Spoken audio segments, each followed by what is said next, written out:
Okay, hello everyone and welcome back to World of Tanks Blitz, and let's talk. Let's talk about the Gravedigger.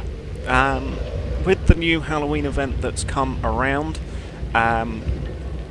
everyone is calling the Annihilator OP, and before that everyone was calling the Gravedigger OP, and then before that everyone was calling the Hellsing OP, and they were rightly calling the Dracula OP as well.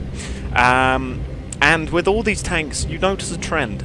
After the tanks are announced, people look at the raw stats, people go, that's OP. The tank comes out, people play it, people have no idea how to counter it, people call it OP. The tank is around for a couple of months, people learn about it more, people learn about its counters, people learn about its weaknesses, the tank stops being OP.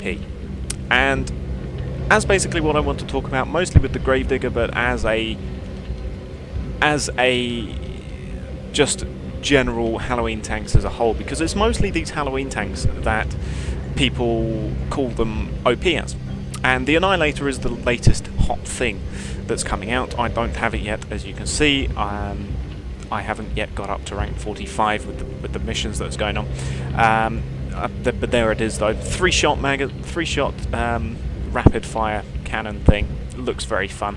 It's basically Hellsing but with an extra shot.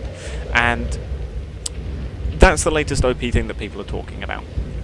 And before that was the Gravedigger, before that was the Hellsing, and I'm just going to take you through talking about why the Gravedigger, for the most part, isn't as OP as everyone thought it was anymore. Because when this thing first came about, people looked at the hull design, people looked at the gun, people looked at the turret, and people went, it's OP. And when it first came out, indeed it was. It was OP. But now that it's been out for a year or so, I don't know whether it's 1 or 2 years now that this thing has been out for, or possibly even longer, but now that this thing has been out for a long time, and people who drive it like me have got to know about its strengths and weaknesses, people that drive against it learn about its strengths and weaknesses, and I think it's pretty easy to see that this thing is nowhere near as OP as people first had it out as when it came around for Halloween.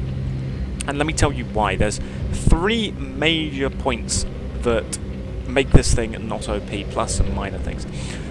First thing that makes it not OP is the gun, and mostly things to do with the gun. And the reason that I say that is because the gun is the 6-shot magazine. It has got 2222 damage, which is very nice and rounded, and the DPM, yeah, but it's 2222 in comparison to something like the M4 FL10, which has got 2k, the Tankenstein, which, yeah, okay, that's not going to have very good DPM at all. Let's have a look at something like the Tiger, which has got 2400. Let's have a look at something like the Challenger. Let's not have a look at the Challenger. That's got 21. That's still not too shabby. But the Hellsing, again, that thing, 2500. Vindicator, supposed 2700. Yeah, the DPM itself is decent enough. It's decent for a heavy tank, especially. Not quite as much as something like the Tiger, but the DPM still is good. But the problem with this thing is that the DPM is good, but the penetration is the big problem. Alright, it's 170 average pen with AP and 230 with APCR. 90 average damage with the 6-shot magazine, which means that you can do around 600-ish damage if all 6 of your shots hit and do slightly above average damage. Otherwise you're doing, let's call it 550 average damage for the 11-second reload. Yeah, 11 and a quarter second reload, which is good average numbers. However, the things that it struggles against isn't so much its own tier. Most of these things it can get through relatively easily. Things like the Predator, the Blaze, the FFV, for example, lower glacis of the Tiger P. The lower glacis of the Tiger, sides and rears of tanks is fine. The thing that it struggles against, and the big thing that makes it not as OP as it used to be, is it struggles a lot when it gets up-tiered against things like tier 8s. Because it doesn't have the raw penetration to get through them. nor does it have the APCR penetration to easily get through them either. Things like the King, things like the VK, things like the IS-3 Defender, the KV-5 if you don't go for the little machine gun turrets, T-34 hulls even. A lot of these things, it struggles to get through, even using APCR. And when you're a frontline heavy tank doing frontline heavy tank things in the heavy tank area and you're coming up against these tier 8 tanks, you are pretty much just firing a pea shooter at them with your 6 shots, and then you're pulling back to get shot at before like 400 average damage from one of their big guns. And that's where this thing falls apart when it comes to up-tiering, is that this thing just doesn't have the penetrating gun to do the damage to these high-tier tanks. Yes, you can go flanking, and yes, that's the thing that you should do when you go up against these tier 8 tanks, or the more heavily armoured tier 7 tanks, such as the fronts of, you know, mutants, for example. You should be going around flanking them, but in terms of actually hitting them frontally, there's not much you can do. The second big point with the gun is 5 degrees of gun depression. Yeah, 5 degrees of gun depression means that you can't even hit lower glacis of tanks, and you can't easily hit weak spots of tanks when you're going up against them frontally, and that's a big problem if they start face-hugging you. Which is that if you start getting face-hugged by something like a Tiger, for example, and you're face-hugging it, and you're trying to get the lower glacis, you can't. The gun will depress to about here if you're face-hugging a Tiger. And the Tiger will probably be able to get through you, at which point the only thing you can do is switch to APCR if you have it, and if you've run out of APCR by that time, say it's a tier 8 heavy game, and you've used up your APCR on the tier 8s, you start getting face-hugged by a Tiger, there's nothing you can do, because the frontal armour of a Tiger is 165 at the front of the hull, which means that you're going to have about a 50% chance of penetrating frontally at point-blank range against this thing. Maybe a bit more because the sloping will angle out against your gun as it's depressed, so maybe you'll have a bit more of a chance to get through the frontal armour, but even so it's still not that guaranteed unless you go for the upper commander's cupola, at which point you can miss, etc, etc. So the gun depression is also something that really kills this tank. The third point, it's massive. It is a massive tank. You can't hide it easily. It is absolutely gigantic. Hills and ridges that would normally hide something like a Tiger, for example, there's no way you're hiding a Gravedigger behind it. Look at how tall this thing is. It is just absolutely gigantic. You will, if you're trying to hide behind a rock, for example, there's a good chance that a part of your tank will be poking out from behind that rock, giving people plenty of time to shoot you whilst you're reloading. And that's a big problem. Because you just can't hide it. You can pop out, you can do your 500 odd average damage. Yes, that's all very well and good. You can do all of your damage, and then you pop back into cover. But you don't pop all of yourself into cover because you're too big to hide. There's just no way that you can hide all of this thing behind smaller houses or rocks. Yeah, it is literally bigger than some houses that you will find on some of the maps. And, you know, that's just a big problem. You will get spotted easily, you will spot them, obviously. Your turret is decent enough. Obviously, cheeks and this little strip at the front is the big weak spot because it is where the rounding gets less rounded, so it is obviously the thinnest, the same with other rounded turrets like the mouse, for example.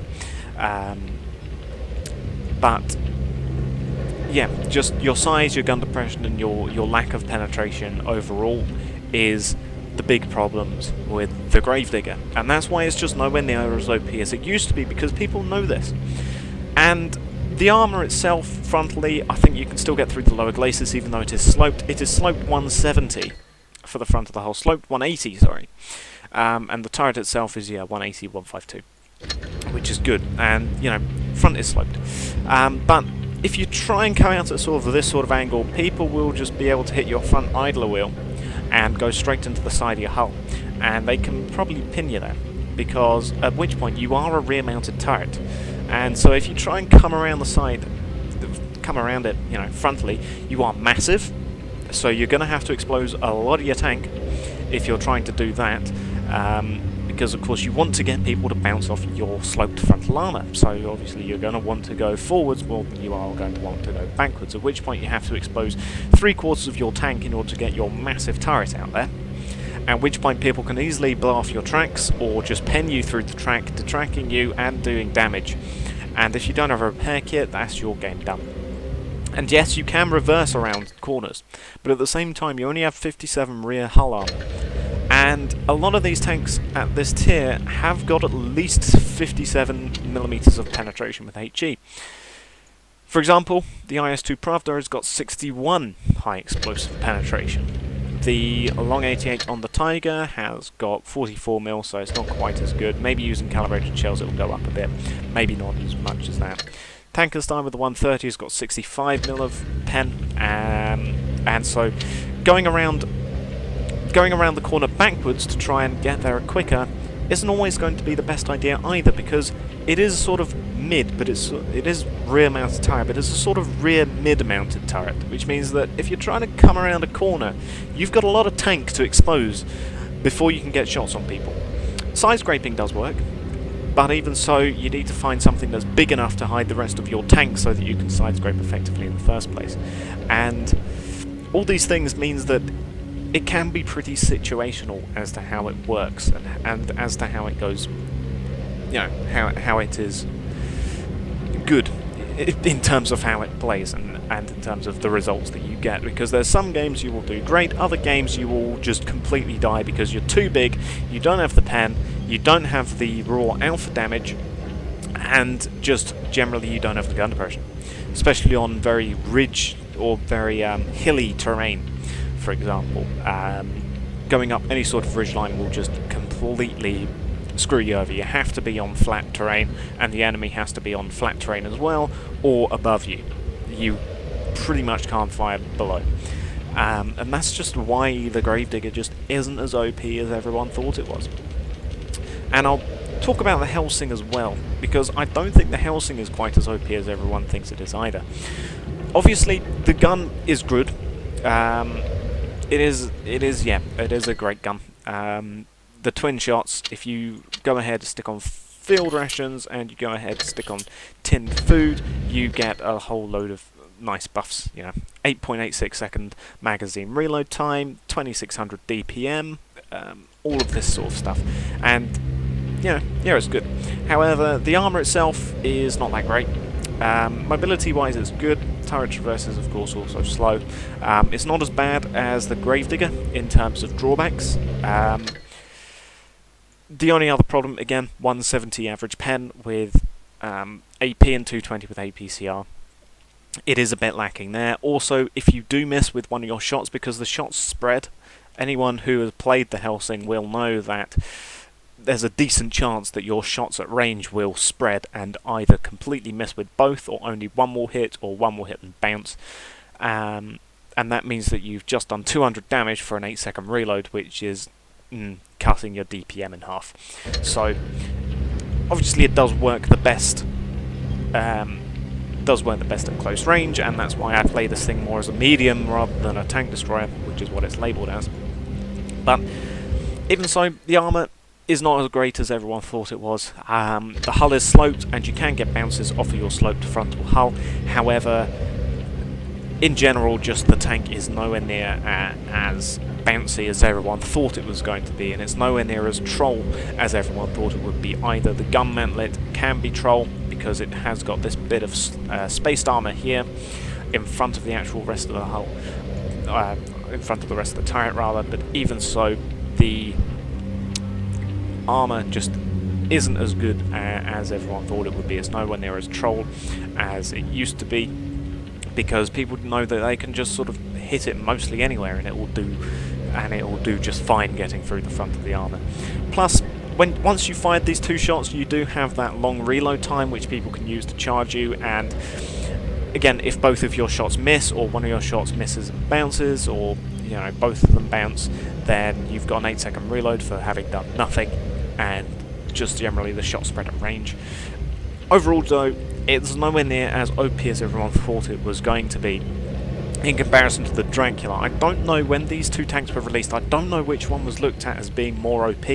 I feel like the Helsing was the one that everyone was talking about being OP just because it had the twin-shot gun, when really that's no longer the case. The Dracula is by far the more OP of these two vehicles, and the Helsing therefore has taken a bit of a back seat, and that's because it's just not as OP as everyone thought it was.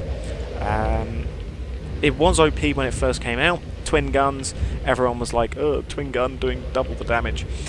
You're doing 400 damage for an 8-second reload, which, yeah, that can be pretty broken, but you have to remember that both shots have to hit and both shots have to pen in order to do that 400 damage. If only one shot hits and pens, you might as well just be playing an IS-2 at that point to get a guaranteed 400 alpha hit with a penetration which has got better penetration than the Helsing does. And just, yeah, the Helsing just no longer is as OP as everyone thought it was. And that's probably going to be the case with the Annihilator. When the Annihilator has been played for several months and people get to know that the hull is the weak spot, to learn that it has got about a 15-second reload, and various other drawbacks of the Annihilator, people are going to stop saying that the Annihilator is as OP as everyone's claiming it to be. And I'm sure that's probably going to be the way that the Annihilator goes, because the Helsing also went that way. The Annihilator has also got a fair chance of doing that as well, because the Annihilator does 660 average damage if all 4 shots hit, if all 3 shots hit, and yeah, that obviously goes down as each shot misses or bounces, which means that if you miss with the Annihilator with all 3 shots, or all 3 shots bounce, you've done, 220 average, 220 damage for a 14-second reload, which is, yeah, not that great. But we'll have to see as the months go by as to how the Annihilator comes, about, to see what people think of it later on down the line. But yeah, this is just my thought of the Halloween, the tanks that people always call OP, and then all of a sudden people stop calling them OP. And this is just my bit of explanation as to why. I suppose you could also sort of say the same as the Lycan, although I don't think anyone was really calling the Lycan OP, because it's pretty much just an IS-3, which is not as OP in and of itself. It's pretty much, yeah, just an IS-3 hull, which looks different, with an IS-3 style gun. So it's pretty much just a funny looking IS-3, which is just better in the meta, I think. But yeah, these other tanks, these weird looking tanks that have got the funny guns and do funny things, people always call OP, but then later on down the line people realise, actually looking at them, they do have some sizable drawbacks. And so yeah, that's just what I think about these tanks. So I'll thank you for watching, and goodbye.